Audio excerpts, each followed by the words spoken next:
Dear students, ఈరోజు మనం ప్రత్యేకంగా చర్చిస్తున్నటువంటి అంశం ఏమిటంటే శ్రీమతి ఇందిరాగాంధీ 1966 సంవత్సరం నుంచి 1984 సంవత్సరం వరకు ఇండియా ఎటు చుట్టూ తిరిగిందంటే ఇందిరాగాంధీ చుట్టూ తిరిగింది.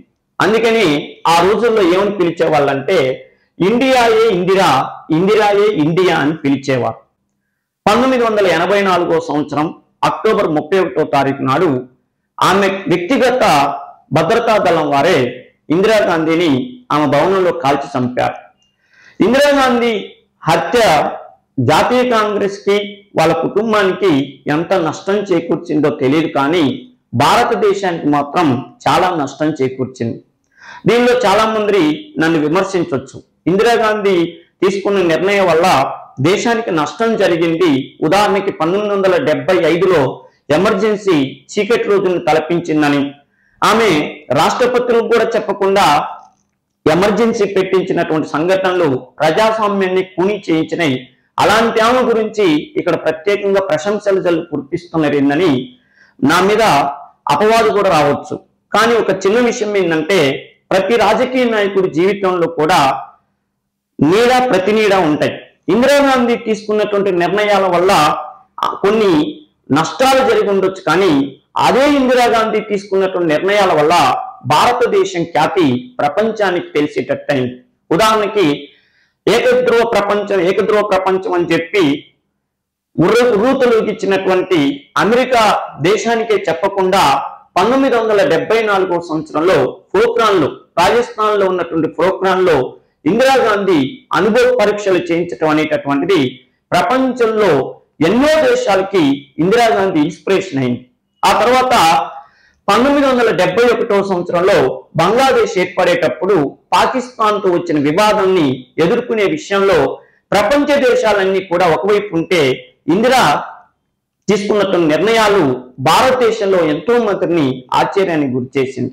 అదేవిధంగా రాజభరణాల రద్దు గాని, బ్యాంకుల జాతీయకరణ గాని, గరీబీ హఠావో గాని, హరిత విప్లవం గాని ఎన్నో సంస్కరణలు ఈ రోజు భారతదేశం అద్భుతమైనటువంటి ప్రగతిని సాధించిందంటే దానికి అడుగులేసినటువంటి వ్యక్తులు ఇద్దరు. ఒకరు జవహర్లాల్ నెహ్రూ, రెండు శ్రీమతి ఇందిరాగాంధీ.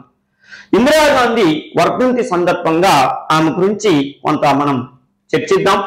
ఎగ్జామ్ లో ప్రత్యేకంగా ఏదో ఒక సందర్భంలో ఏదో ఒక పోటీ పరీక్షలో ఈమె గురించి ఒక ప్రశ్న అయినా అడగవచ్చు. కరెంట్ అఫైర్స్ తో ముడిపోయినటువంటి విషయం ఏంటంటే 2012 సంవత్సరంలో హిస్టరీ ఛానల్, ఓకేనా, చరిత్ర ఛానల్ ఒకటి, అదేవిధంగా మన రిలయన్స్ మొబైల్స్ కంపెనీ వాళ్ళు ఇద్దరు కలిసి, అంటే history channel mobiles company, Reliance mobiles company వాళ్ళు అవుట్లుక్ అనేటటువంటి మ్యాగజైన్ ద్వారా భారతదేశంలో ఎక్కువగా జన ఆకర్షణ కలిగినటువంటి రాజకీయ నాయకులు ఎవరని చెప్పి పరిశోధన చేయించారు. ఎప్పుడు 2012లో చేపిస్తే ఇందిరాగాంధీ గారు దేశంలో 7వ ప్లేస్ లో ఉన్నారు.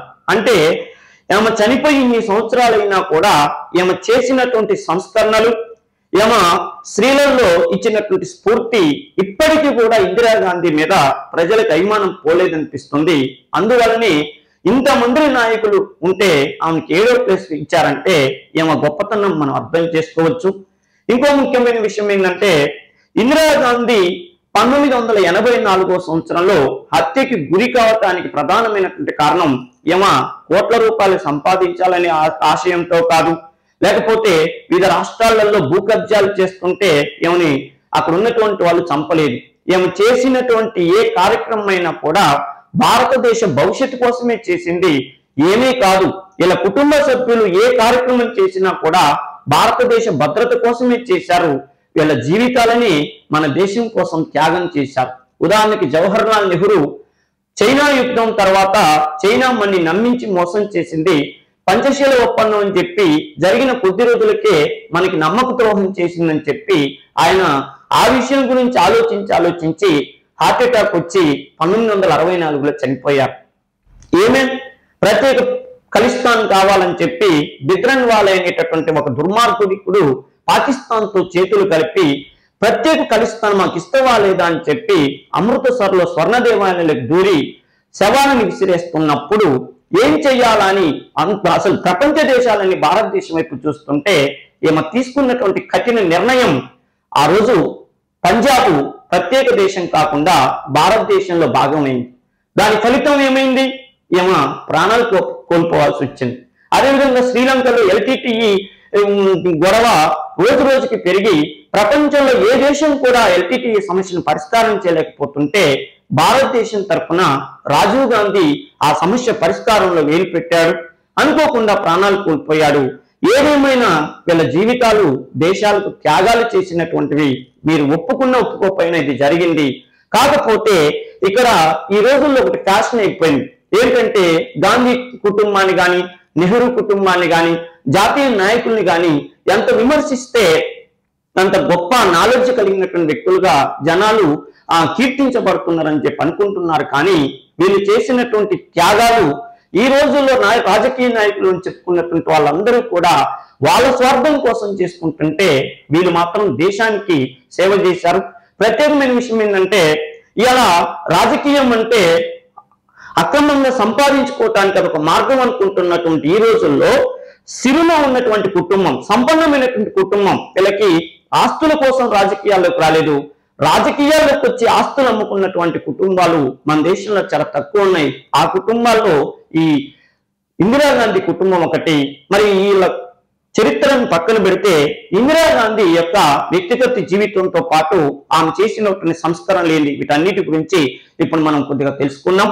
ఓకేనా? చూడండి, భారతదేశ రాజకీయ రంగంలో ఐరన్ లేడీగా పేరు పొందిన నాయకురాలు ఇందిరాగాంధీ. ఈమె తీవ్ర రాజకీయ పరిణామాల మధ్య ఒక మగాడు కూడా నిర్ణయాలు తీసుకోవటానికి భయపడేటటువంటి పరిస్థితులు దేశంలో ఎన్నో వచ్చినాయి. అలాంటి పరిస్థితుల్లో కూడా ఈమె తీసుకున్నటువంటి నిర్ణయాలు ఒక ఇందిరాగాంధీకే చెందేటట్లుగా అందరూ ఆ రోజు కీర్తించారు. అంతేకాదు రాజభరణాల రద్దు విషయంలో కానీ, బ్యాంకుల జాతీకరణలో కానీ, బంగ్లాదేశ్ ఏర్పాటు విషయంలో కానీ, పోఖ్రాన్ అణు పరీక్షల విషయంలో కానీ ఇందిరా తీసుకున్నటువంటి నిర్ణయాలు భారతదేశ రాజకీయ చరిత్రను పరిశోధించబోయే ఎవరికైనా కూడా ఒకటే ఆలోచన వస్తుంది. ఏంటో తెలుసా? ఇదంతా ఒక మహిళ చేసి ఉంటదా ఈ దేశంలో? ఇప్పుడు ఆల్బర్ట్ ఐన్స్టీన్ గాంధీ గురించి ఒక మాట అన్నారంటారు. ఏంటంటే రక్తమాంసాలు కలిగినటువంటి ఇలాంటి వ్యక్తి ఇంత గొప్ప కార్యక్రమాలు భారతదేశంలో చేసిందా అని చెప్పి ఆల్బర్ట్ ఐన్స్టీన్ గాంధీ గురించి ప్రశంసించాడంటారు. గాంధీ చరిత్రను మనం ఎవరూ చూడలేదు, అప్పుడు ఉద్యమాలు జరిగాయి అంటారు. ఆయన గొప్ప పోరాటాలు చేసి ఉండొచ్చు. కానీ ఈ పరిస్థితుల్లో ఇందిరాగాంధీ అంతర్జాతీయంగా ఒత్తిడులను ఎదుర్కొని, గాంధీ కేవలం ఇంగ్లాండ్ని మాత్రమే ఎదుర్కొండు. ఇందిరా పక్కలో బల్లెంలాక పాకిస్తాన్ ఎదుర్కొంది, చైనాని ఎదుర్కొంది, అమెరికాను ఎదుర్కొంది, ఎన్నో దేశాలను ఎదుర్కొని భారతదేశాన్ని అద్భుతమైన పొజిషన్లో పెట్టింది. అందుకని నాకు తెలిసినంత వరకు ఇలాంటి అద్భుతమైనటువంటి సంస్కరణలు ఒక మహిళ చేసిందంటే కొత్తగా పరిశోధన చేసే వాళ్ళకి కొంత అనుమానం రావచ్చు. రెండో విషయం ఏంటంటే ఆ రోజుల్లో ఏమిటి ప్రత్యర్థి ఇందిరాగాంధీకి మన భారతదేశ రాజకీయాలు అత్యంత ప్రత్యర్థి ఎవరయ్యా అంటే మొరార్జీ దేశాయ్. ఎందుకంటే కాంగ్రెస్ పార్టీకి పెద్ద దిక్కు 1966 సంవత్సరం నాటికి ముగ్గురు అయ్యారు. ఒకరు గుల్జారీ నందా, రెండు మొరార్జీ దేశాయ్, మూడు ఇందిరాగాంధీ. లాల్ బహదూర్ శాస్త్రి 1966లో చనిపోయిన తర్వాత ప్రధానమంత్రి రేసులో ముగ్గురు వ్యక్తులు ఉంటే ఎందుకు అనుకోకుండా గుల్జారీల నందా సైడ్ అయిపోయారు. ఇక ఇద్దరే ఉన్నారు, ఇందిరాగాంధీ, మొరార్జీ దేశాయ్. మొరార్జీ దేశాయ్ని ప్రధానమంత్రిని చేయాలని కొన్ని వర్గాలు వాళ్ళు భావిస్తుంటే తమిళనాడు ప్రాంతానికి చెందినటువంటి గొప్ప దేశభక్తుడైనటువంటి కాంగ్రెస్ కి చాలా నమ్మకస్తుడైనటువంటి కామరాజు నారార్ గారు తీసుకున్న నిర్ణయం ప్రకారం ఇందిరాగాంధీని ఆయన ప్రధానమంత్రిగా నిలబెట్టాడు. ఇంకో విషయం ఏంటంటే ఆ సమయంలో ఇందిరాగాంధీకి ప్రత్యర్థి అయినటువంటి మొరార్జీ దేశాయ్ ఇందిరాగాంధీని ఏమని వర్ణించాడంటే మూగబొమ్మ. ఓకేనా? భారతదేశ రాజకీయాల్లో ఇందిరాగాంధీని మూగబొమ్మ, ఓకేనా, గూంగి గుడియా అనే పేరుతో విమర్శించినటువంటి నాయకుడు ఎవరయ్యా అంటే మొరార్జీ దేశాయ్. ఓకేనా? అలా విమర్శిస్తే అంటే తన స్థానానికి ఆమె వచ్చిందని చెప్పి ఆయన బాధపడుతూ ఆమెను విమర్శిస్తే ఆడవాళ్ళు ఏం చేస్తారు? ఆమెను ప్రధానమంత్రిని చేస్తున్నారంటే చూడండి, ఆడదంటే అబల కాదు సబల అని చెప్పి రాజకీయ ఎత్తుగడల ద్వారా లేడీ బాస్ గా ఇందిరాగాంధీ ఆ రోజుల్లో కొన్ని సంస్కరణలు చేశారు.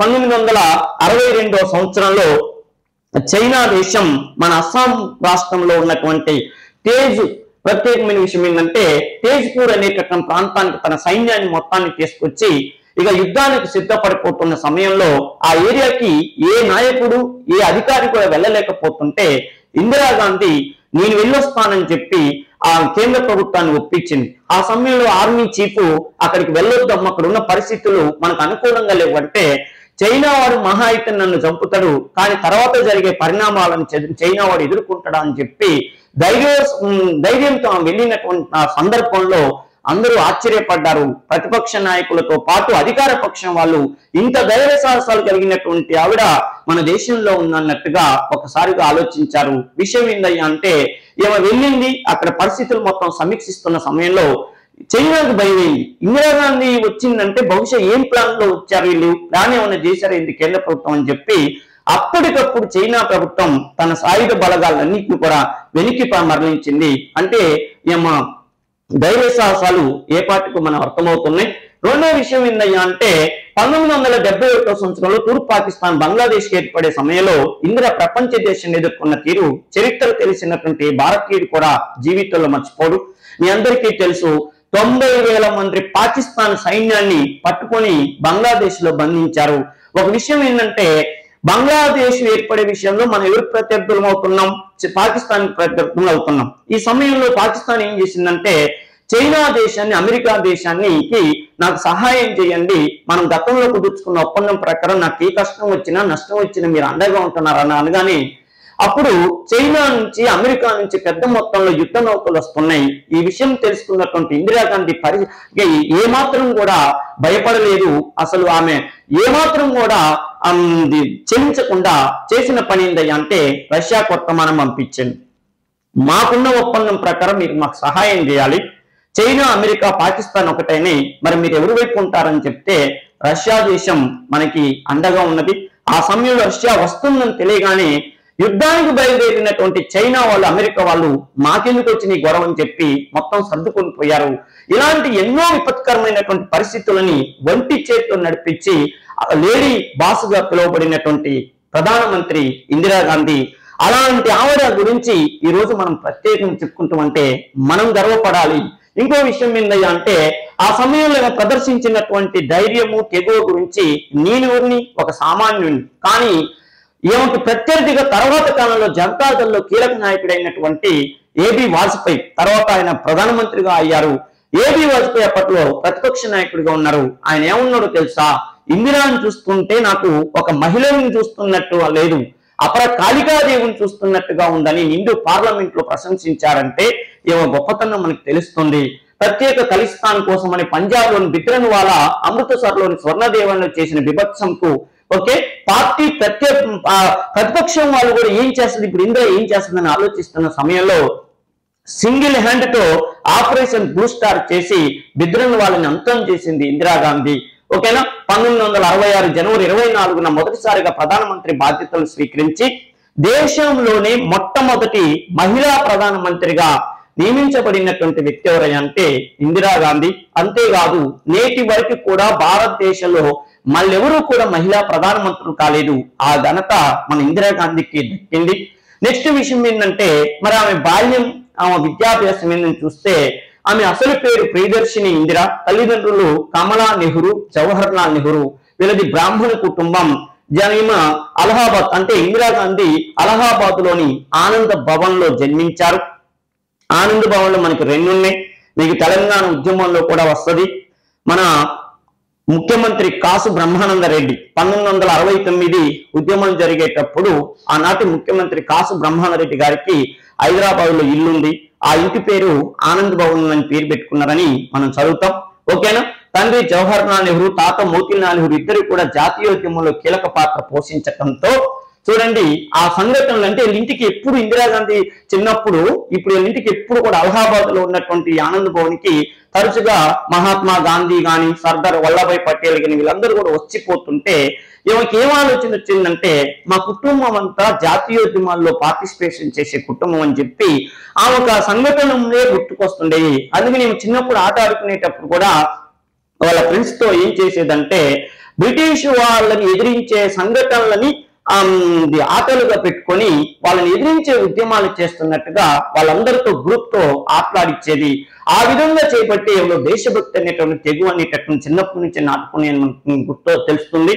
అదేవిధంగా వానర సేన అని చెప్పి ఒక సేనను కూడా ఏర్పాటు చేసింది ఇందిరాగాంధీ. విషయం ఏంటంటే గాంధీ మహాత్ముడు ఈ సహాయ నిరాకరణోద్యమం చేస్తున్న సమయం, అంటే ఉప్పు సత్యాగ్రహం చేస్తున్న సమయంలో భారతదేశంలో బ్రిటిష్ వాళ్ళు మన నాయకులందరి మీద కట్టుదిట్టం చేసేవాళ్ళు. ఏ నాయకుడు ఎటుపోతుంది, ఎవరికి ఏం మెసేజ్ ఇస్తున్నారు, భవిష్యత్తులో చేయబోయే ఉద్యమాలు ఏందని చెప్పి ఎప్పటికప్పుడు ఇన్ఫర్మేషన్ ఇస్తుంటారని చెప్పి వాళ్ళ మీద కొద్దిగా నిఘా ఉండేది. ఈ సమయంలో రాజకీయ నాయకులు ఎవరు కూడా బయటకు వచ్చేవాళ్ళు కాదు. దీన్ని గమనించిన ఇందిరాగాంధీ ఏం చేసిందంటే తన ఫ్రెండ్స్ అందరినీ కలిపి ఈ నాయకులకి వాళ్ళంటే ప్రత్యేకంగా వార్తలు పంపించడం కోసం, ఉత్తర ప్రత్యుత్తరాలు జరపడం కోసం వానర సేన అని చెప్పి ఒక సేనను ఏర్పాటు చేసింది. ఈ సేనకి ఏమీ నాయకత్వం వహించి గాంధీ మహాత్ముడితో పాటు ప్రతి నాయకుడికి కూడా ఇన్ఫర్మేషన్ పాస్ చేసి ఉద్యమాలు సక్సెస్ కావటానికి కీలక పాత్ర పోషించింది.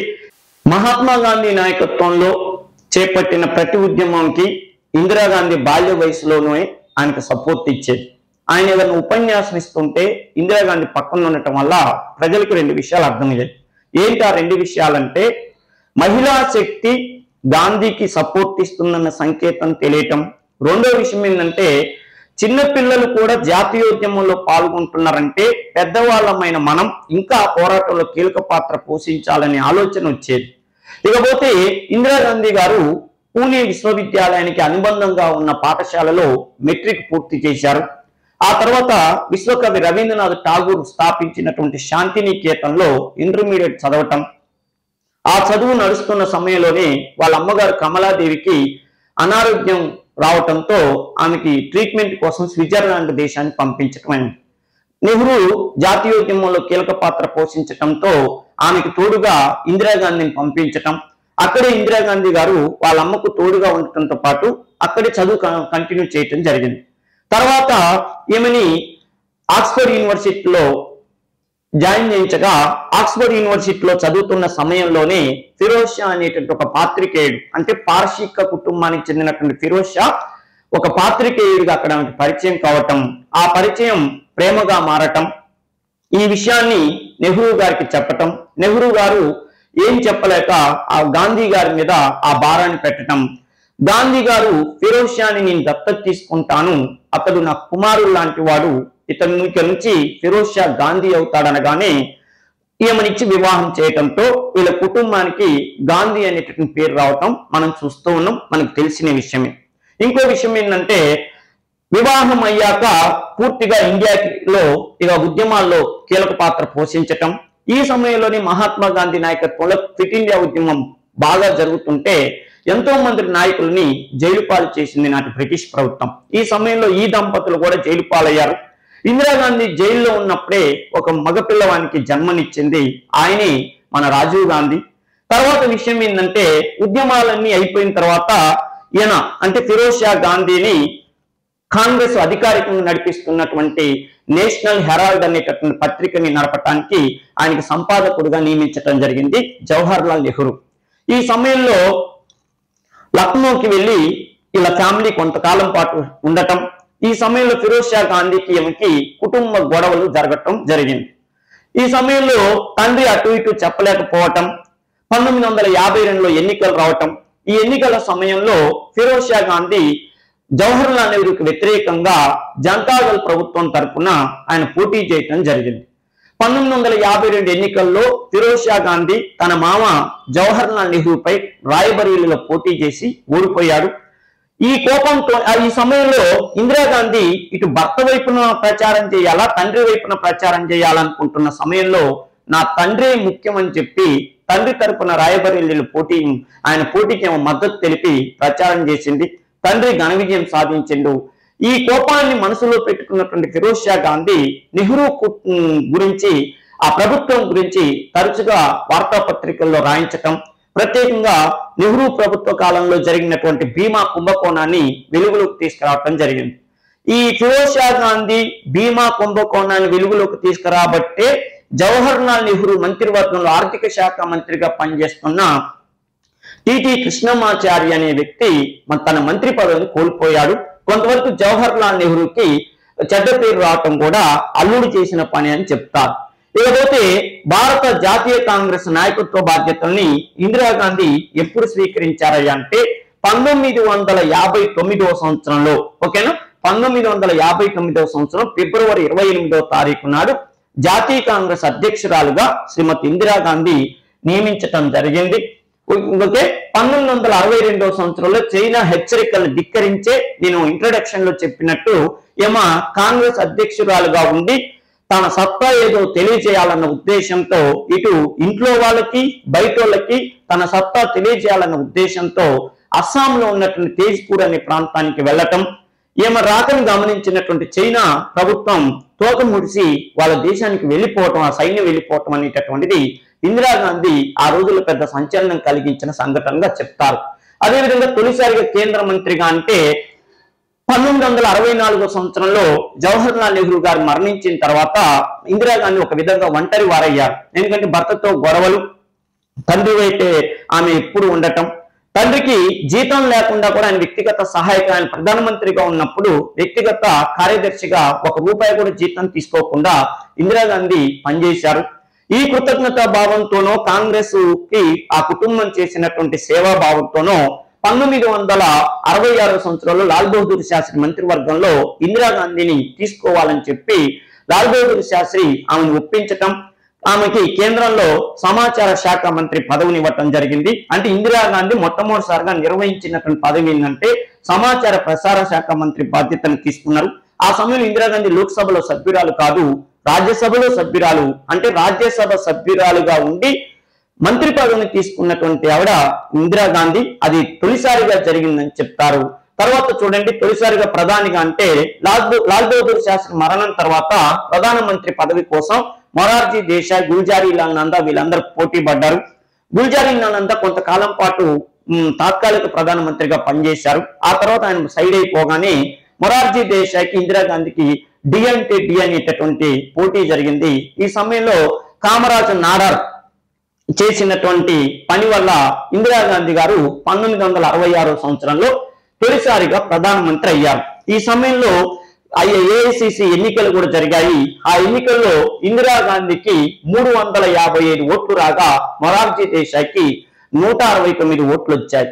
ఓకేనా, మరి ఇందిరాగాంధీ ప్రధానమంత్రిగా చేసినటువంటి సంస్కరణల విషయం చూస్తే రాజభరణాలను రద్దు చేసింది. ఎప్పుడు సంస్థానాల విలీనం జరిగేటప్పుడు అప్పటి కేంద్ర ప్రభుత్వం ఆయా రాజులకు ఇచ్చినటువంటి హామీ ఏంటంటే మీకు ప్రభుత్వం ప్రతి సంవత్సరం కూడా భరణాలు ఇస్తుంది, మీ రాజ్యాలను మా భారతదేశంలో కలపమని చెప్తే అలాగే కలిపారు. కొన్ని లక్షల డబ్బులు వృధా అవుతున్నాయి.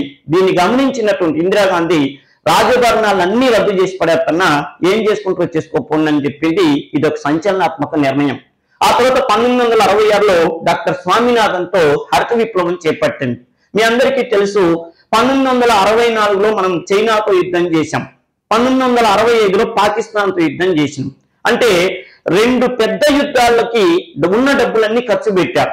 దీనివల్ల పరిస్థితి ఏమైందంటే ఆహార ధాన్యాలకు కూడా డబ్బులు లేకుండా పోయినాయి. దేశంలో ఆహార కొరత వచ్చి జనాలు విలువలాడిపోతారు. ఈ సమయంలో పరిస్థితి గమనించిన ఇందిరాగాంధీ ఆహార ధాన్యాలని ఇంప్రూవ్ చేయాలి, అంటే తొందరగా పంటలు పండేటటువంటి వాటిని పండించాలంటే నూతన వరి వంగడాలను తీసుకురావాలన్న ఉద్దేశంతో ప్రముఖ శాస్త్రవేత్త అయినటువంటి ఎంఎస్ స్వామినాథన్తో 1966వ సంవత్సరంలో హరిత విప్లవం తీసుకొచ్చారు. దీనివల్ల భారతదేశానికి ఆహార సమస్య తీరింది. నెక్స్ట్ చూడండి, 1967లో రూపాయి మూల్యనీకరణని చేపట్టింది. దీనివల్ల భారతదేశ ఆర్థిక వ్యవస్థ మళ్ళీ తర్వాత కాలంలో పుంజుకోవటానికి అవకాశం వచ్చింది. 1969లో 14 బ్యాంకుల్ని జాతీయం చేసింది.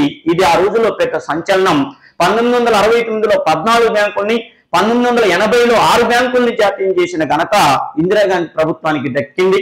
అదేవిధంగా 1974లో రాజస్థాన్లో పోఖ్రాన్లో అణుపరీక్షలు జరిపించింది. ఈ విషయంలో అమెరికా కన్నెర్ర చేసింది.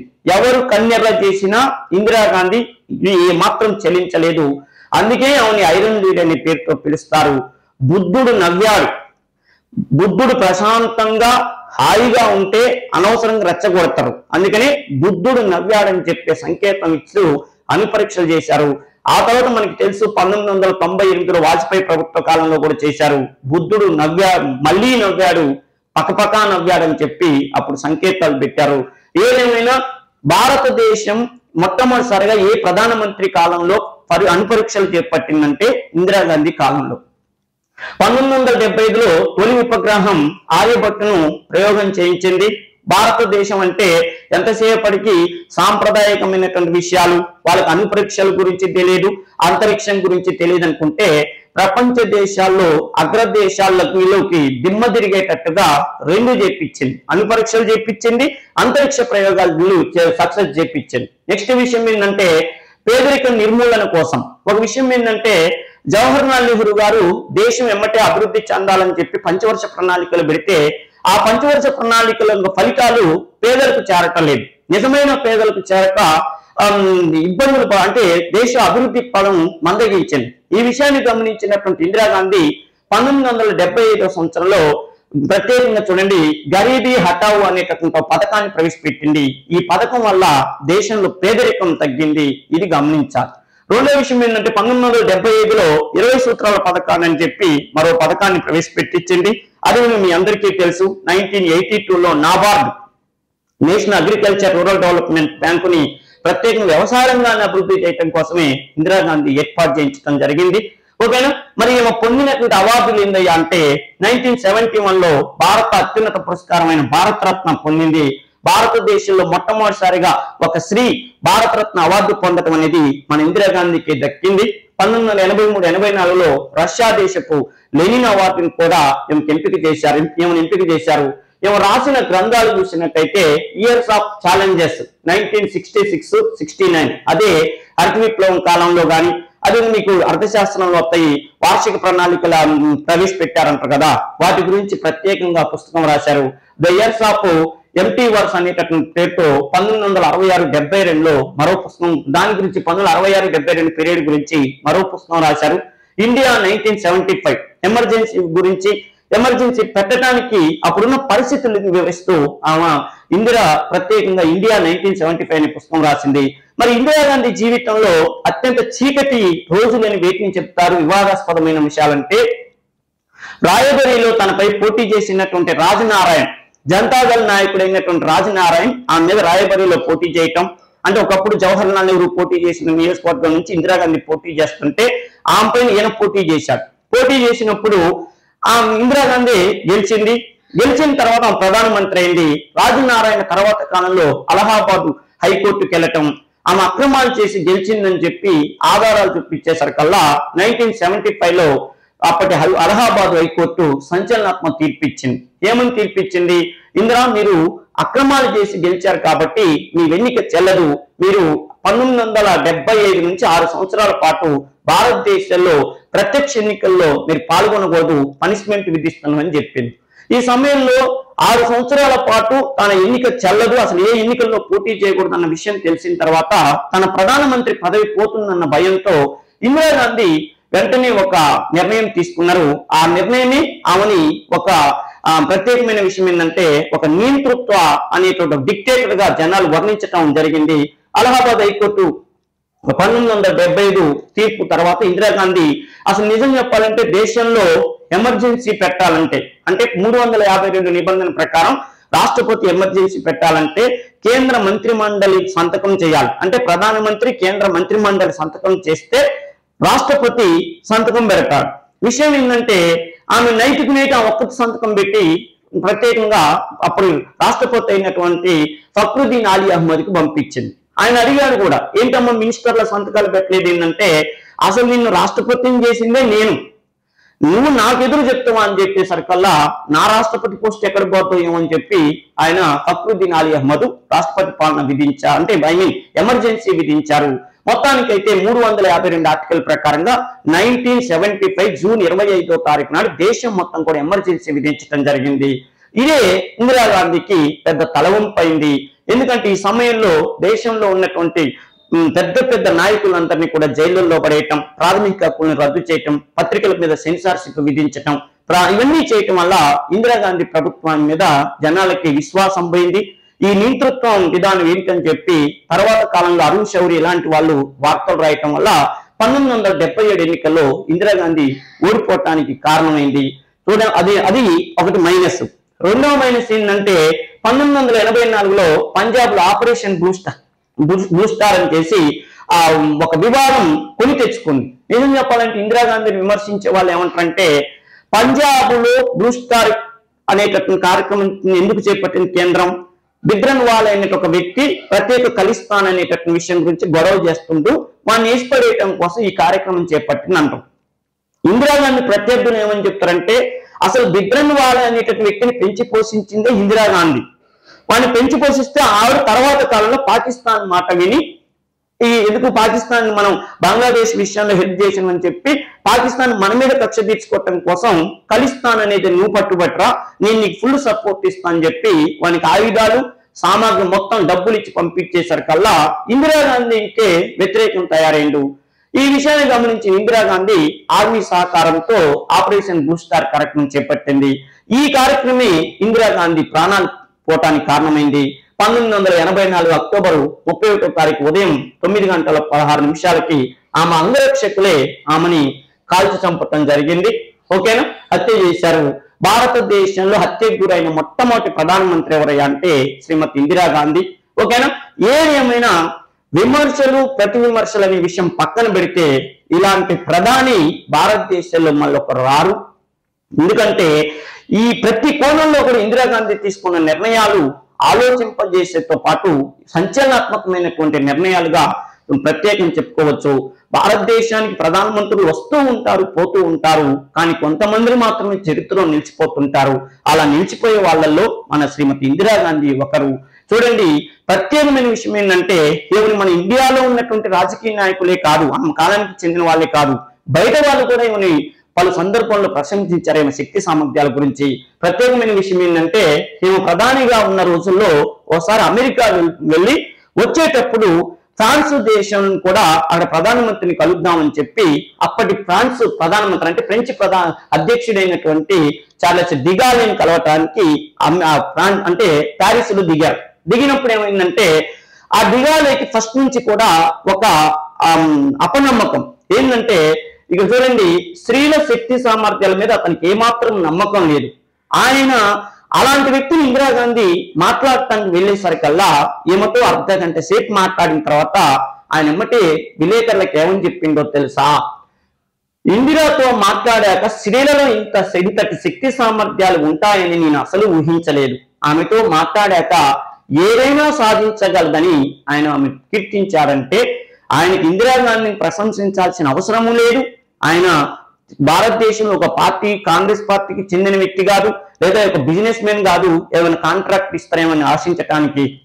కేవలం ఆమె శక్తియుక్తుల గురించి ఆ మాటల్లో అర్థం చేసుకున్నటువంటి ఆ వ్యక్తి ఈమె గురించి ప్రశంసించాడంటే, ఇప్పుడు ఈమెను ప్రశంసించడం ద్వారా మనకి జరిగింది ఏంటంటే భారతదేశం అద్భుతమైనటువంటి నాయకులు కలిగిన దేశం అని చెప్పి ప్రపంచ దేశాలు గుర్తించాయంటే ఆ విషయంలో ఇందిరాగాంధీ మన దేశ నాయకులు కావటం మనందరం కూడా గర్వపడాల్సిన విషయం.